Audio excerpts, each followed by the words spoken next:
The Russian army has reached the gates of Pokrovsk. This is not just an important tactical battle. This is not even just the next city in line after Avdiivka and Bakhmut and several of these others that were eventually taken by the Russian side. This one is far more important, and as we'll see here, has significant, even strategic ramifications, more so than any of these other cities that have been taken in the nearly 3 years of war here. And the ramifications of this seem to be understood by some Western leaders and seem not to be understood by others. And the catastrophic result of this, if everybody doesn't get on board pretty quick, is that a lot more Ukrainian people are going to unnecessarily die. Folks, the war is over.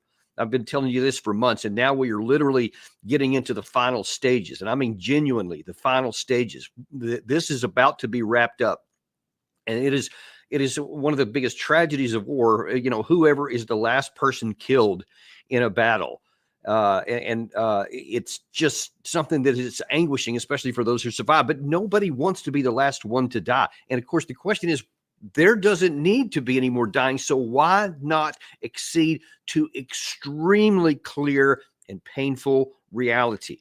And I'm going to show you why I say it is so clear here today. First of all, I want to go to a couple of pieces from today's military summary talking about this action at Pokrovsk. And there's a couple of really important things I want to highlight. Here's one, first of all, it's talking about some of the defense belts that have been broken through. The most important updates these days are coming from the Pokrovsk direction, where, according to information we have, the Russians managed to break through the Ukrainian defense belt and to capture several strategic defense positions of the armored forces of Ukraine. And the situation is very interesting. The Ukrainian sources reported that the Russian military took a large fortified area of the Ukrainian armored forces in the Pokrovsk area without a fight because the Ukrainian command did not send soldiers there. A key, finally good fortified area was built near Pokrovsk for several tens of millions of hryvnia, but they did not have time to send Ukrainian soldiers there due to certain inadequate management decision by the command Butусov, said the Ukrainian propagandist. So the Ukrainians are saying that as a result of clashes, the Russians managed to take under control this fortified area that located between the settlement of Shevchenka and the settlement of Novotroitska, and the Russians also managed to break through and to take under control the next fortified area that is located right in front of the city of Pokrovsk itself. Okay, so some of the most important things that he mentioned there is not merely that the Russians have broken through fortified areas in two separate sections of this. Listen, this is the most important section of the entire Eastern Front, the Pokrovsk. It's you've seen it on the news all the time. We've talked about it, have for months now, as Russia has methodically been moving forward. We've been telling you over and over that there's no reason to why that the Ukraine side can reverse this. It is irreversible, and we're seeing it literally play out day by day as this goes on.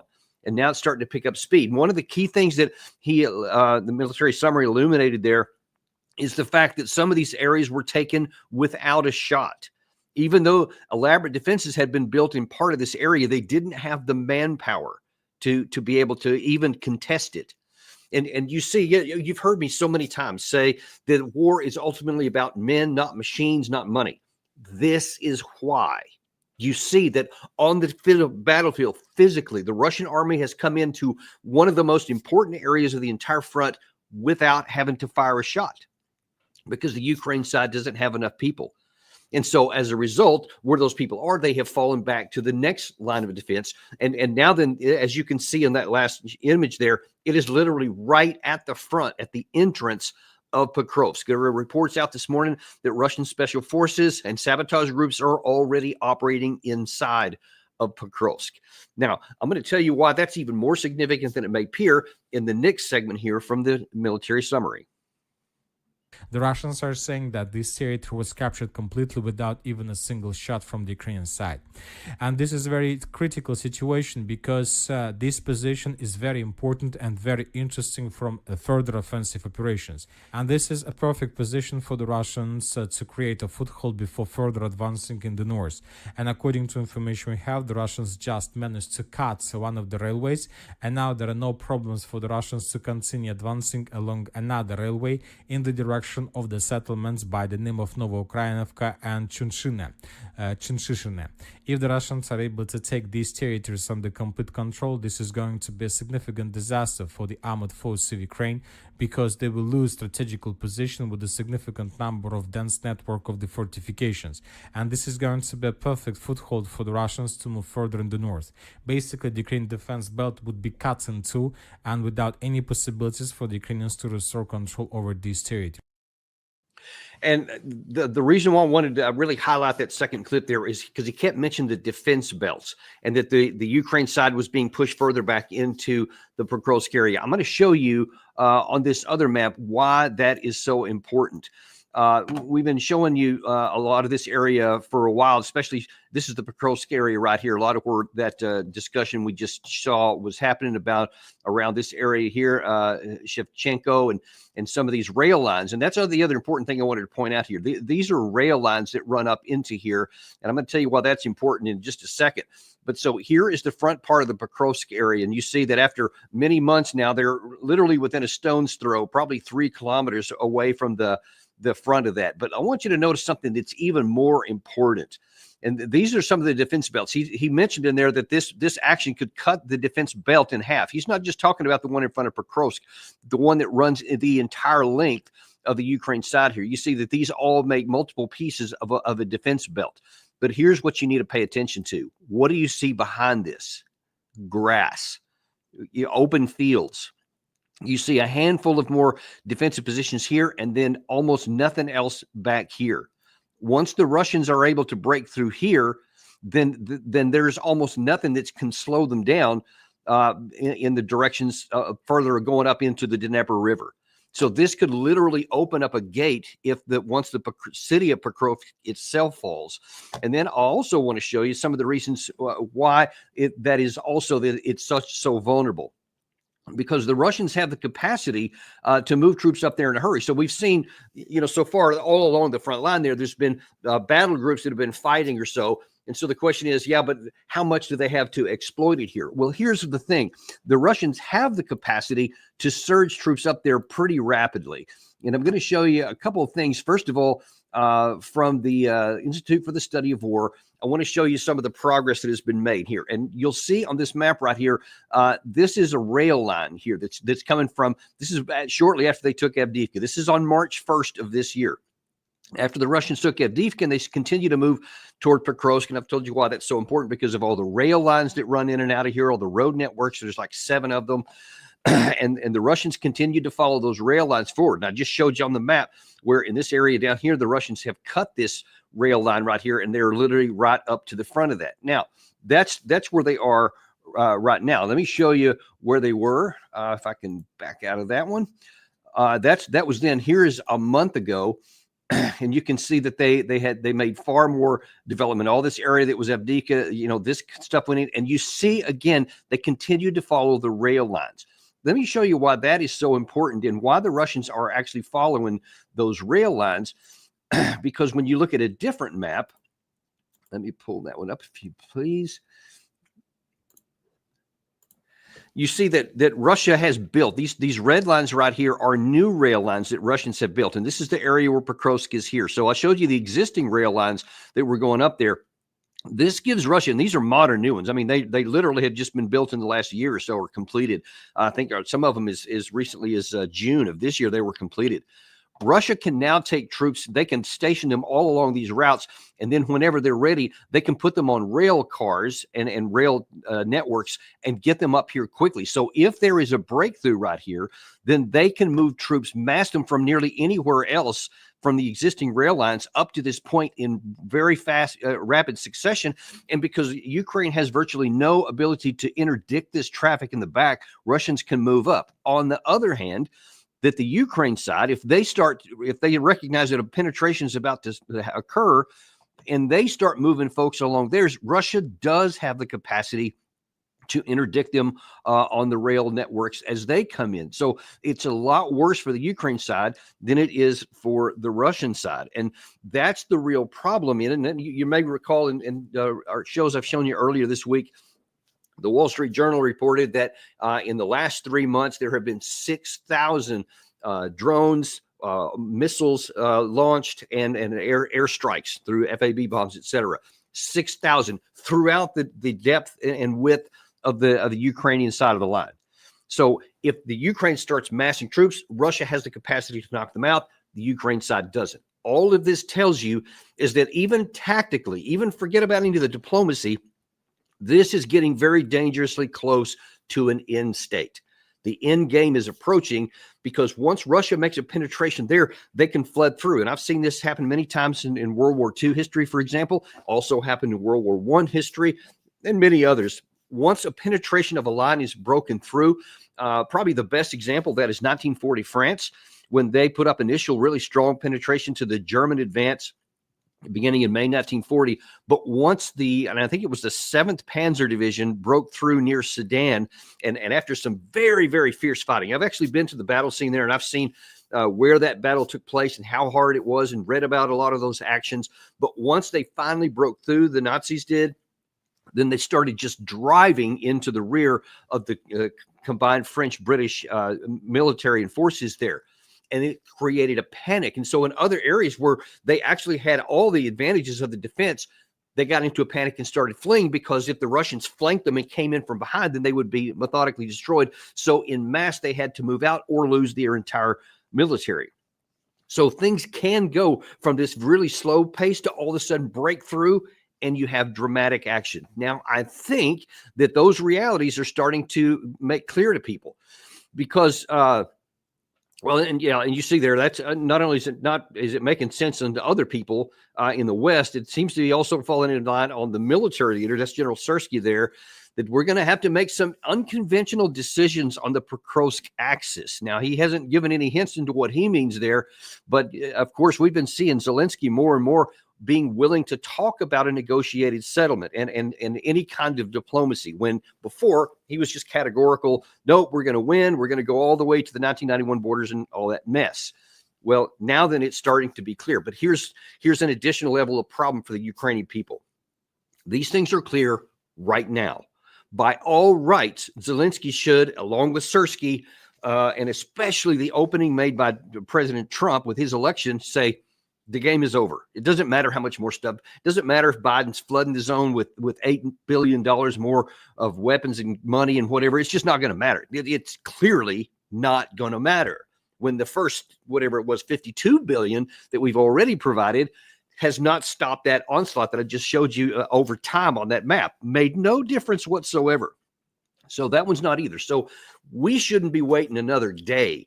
Ukraine should not be waiting another day, but for some reason, he is. So I want to show you, just even before I get into what Trump has said, let me show you a recent description of the fighting from Pokrovsk itself.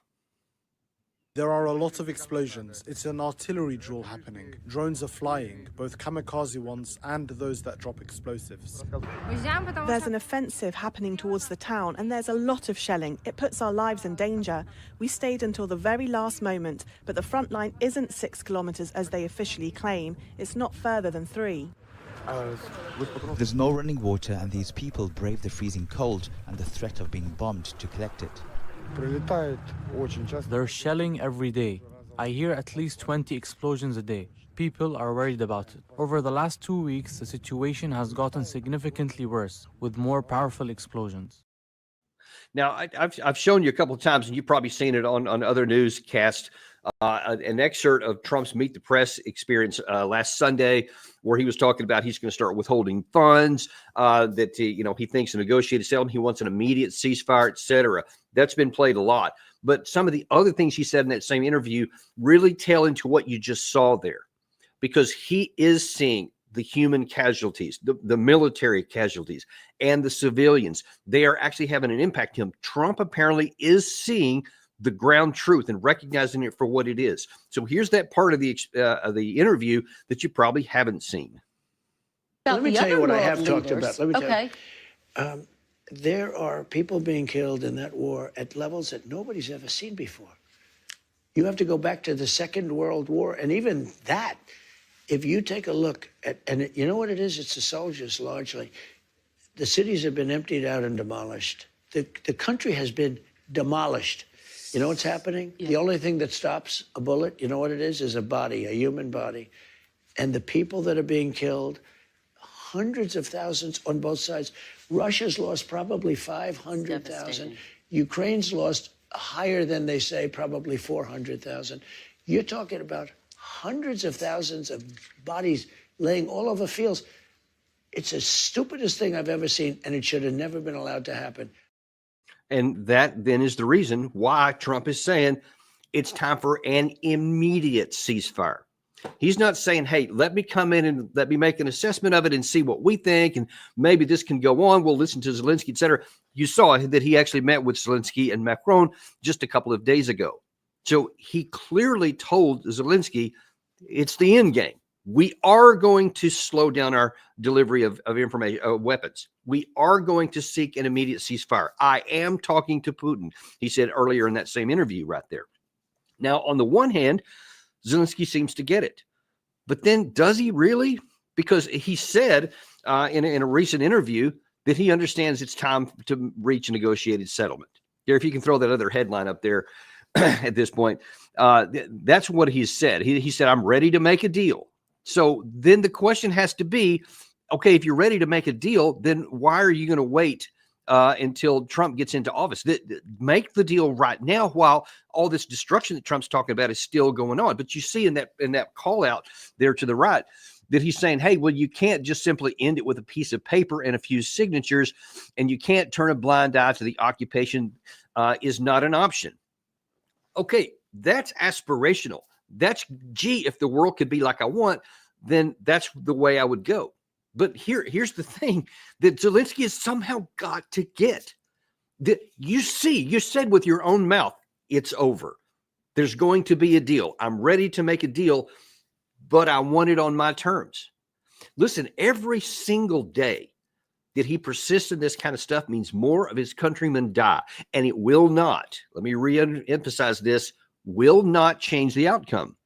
If he calls Trump in 10 minutes from now, maybe he's watching this episode and he recognizes, oh, shoot, okay, let me call him up right now and start the negotiations right now, or calls Biden, whatever, and says, yep, we're ready to go. Let's end the war. Let's call a ceasefire today. That's the end result is not going to be changed. Whereas if he refuses to do that and goes until January 20th to start taking any action. And here's what he said in an interview just a couple of days ago about his level of willingness. With this new president of the United States, we are siding together. He does want to end this war. And we Ukrainians really want to end that war as well. Okay, if you want to end it, if you know for a fact that Trump is going to end the support, then why do you want to continue waiting? Because I get it. You would like an outcome that's favorable to you. That's not going to happen. There is zero chance that's going to happen. And now one of the most stalwart, in case he needed any help, one of his most stalwart supporters has been the Prime Minister of Poland, Donald Tusk, who's now saying in public, you know what? I think negotiations are going to start in the winter. Well, winter is like about a week or so officially away. So that means something really, really near term is going to have some of his not so much friendly people. You have Fico from Slovakia, who's saying, listen, I'm just going to call it like it is. Now, Fico here is saying that what you and I talk about on this channel all the time, it's over. And here's what over is going to look like. You're going to lose probably a third of your territory, and there will be no NATO. Now, that carries power that my words don't carry, because he would have to vote for NATO, for Ukraine ever to come into NATO. As the leader of Slovakia, a NATO member, it has to be unanimous. It can't be 99%. It's got to be unanimous. And he is very clearly saying there will be no NATO in Ukraine, which I've been trying to tell everyone who would listen since before this war started. Ukraine will never come into NATO, because NATO is not, well, I was going to say they're not stupid. Kind of they are in some ways, but they're not suicidal. And they're not going to get into a war that they cannot win and should never fight just because of Ukraine. Actually, Gary, I told you we weren't going to play this one earlier, but if you still have that second clip of him, Zelensky claims on the one hand, he recognizes that NATO's not coming in. United States and other partners cannot take Ukraine into NATO while we are having war. Ukraine understands that, and we do not want to involve military personnel of other countries into this war. Some say Ukraine wants to involve NATO into the war. That is not true. That's why we are looking for that invitation. And we understand that while we are having war, we are not being admitted as NATO membership. Okay, that's 2 days ago, folks. 2 days ago. So again, with his mouth, he says that he recognizes what I've been saying forever, what is manifestly evident on the battlefield. The war cannot be won. I am going to lose some territory, and we're not going to be in NATO. Now, you can say, well, we won't be in NATO now, but then later on. But the other part of this negotiation is you have to look at the Russian side.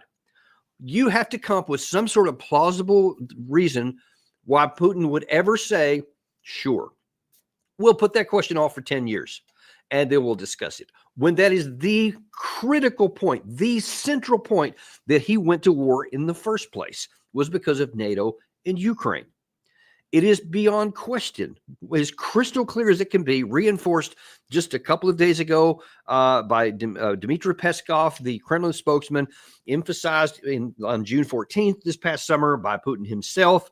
There will be no NATO. It will be non-aligned, non-NATO entity that's negotiated on the other side. It's not negotiable from the Russian perspective. And as I just showed you on the battlefield, Russia has all the cards. They can dictate the terms. They don't have to negotiate anywhere. They don't. They can just, if you're not willing to reach that negotiated settlement, they'll simply say, okay, we'll just keep going then. Well, they won't do anything different than they've been doing right now.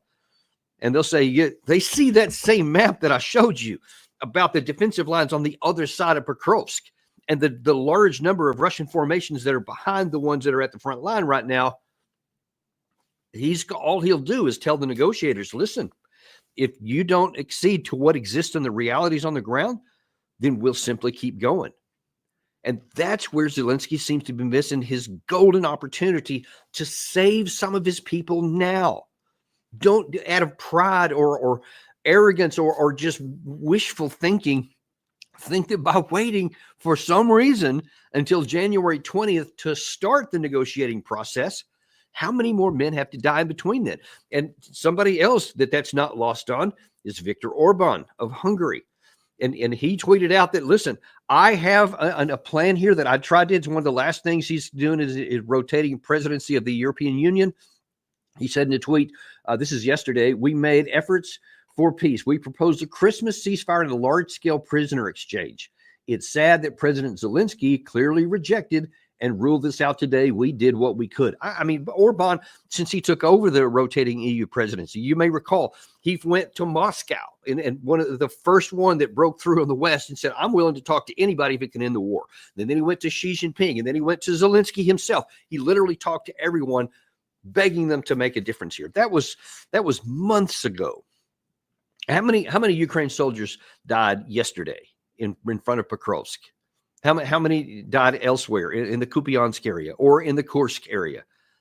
All of those things could have been avoided. So those men are now dead. It's irretrievable. You can never get those deaths back. But how many people are on the line right now as I'm making this video that are alive, that have no need to die? Why should one more Ukrainian man die for this cause that is already past tense lost? And unfortunately, that's where we are right now, is that the Ukraine leader seems to be holding out until January 20th for irrational reasons. There is nothing to gain. Russia's negotiating position will be stronger on January 20th than it is right now. And as we're also sitting here talking, there has been an inexplicable permission given by the Biden administration for an ATACMS mission apparently a couple of days ago. And yesterday, the Russians acknowledged that it was an ATACMS missile and that they are going to respond. So something else is coming. That's where the conditions are right now. But apparently, the airspace over the Cosmodrome where the last Oreshnik was fired has been closed until the 13th, which is, I guess, tomorrow. So something big could be coming overnight tonight. And Russia has been, like I said, they've been firing about 2,000 missiles, drones, and air attacks per month in recent days. And there's every reason to think that that's going to continue on through this month. So even aside from that big strike, something else may be coming. And they may even change the target list, because one of the things you may recall when permission was originally given, Vladimir Putin said that we will respond in a tit-for-tat way, in a mirror operation. If you hit our airfield, we'll hit your airfield. Well, that's what was attacked, an airfield, a Russian airfield. I think it was in the Bryansk area. So now one would imagine that there's going to be a Russian response, and they said that categorically there will be a response, and there's no reason for them to be bluster on that. They have all the cards, and they can do it, and the Ukraine side can do virtually nothing to stop it. So the situation as it is right now, again, if Zelensky's watching this, dude, pick the phone up right now. Don't even wait for the video to end. Call Vladimir Putin, call Joe Biden, whoever you need to. Let's get this off the table before the next hammer blow falls, because waiting until January 20th will make your conditions worse, will mean you'll end up with less territory, and more of your countrymen will unnecessarily die. Don't do that. That is so anguishing me. That's one of the things it's hard for me to make these videos and hard for me to cover this, because of the absolute waste of Ukrainian lives. And Zelensky deserves a lot of blame and a lot of condemnation for what he's doing here, but so do many in the West. So does the American president, the British prime minister, the French president, who just keeps on shoveling more money, and the Germans as well. They continue shoveling more and more money in. There is no path for any of that to make a difference. All it's going to do is to allow them to die in more rapid fashion. I don't know if they recognize that. They're not helping Zelensky negotiate better, because that day is gone. It's over. But they are perversely helping Moscow kill more Ukrainians. That is the ugly, core, horrible truth, is that by providing more arms and ammunition at this late hour, all it does is allow them to keep fighting and dying, and it will not change the end, folks. That's where we are right here on the 12th of December, 2024. As we get ready to close out this year and close in on the full 3-year anniversary of this horrific war. God only hopes that it will be over by then, that once Trump comes in, he'll do exactly what he said he would do, and have a ceasefire so that we can have the negotiations can actually begin. We'll see how that works out, because I like I've said also, Trump's negotiating hand is he's got a weaker hand than anything he had when he was in office, and Putin doesn't have to listen, but we'll have to wait and see how that works out. Maybe something can happen, because Putin may be willing to be, and say, hey, listen, we've already won this. Let's stop the killing. Maybe he's going to have the same idea as Trump does. Let's hope so. I'd love to see that.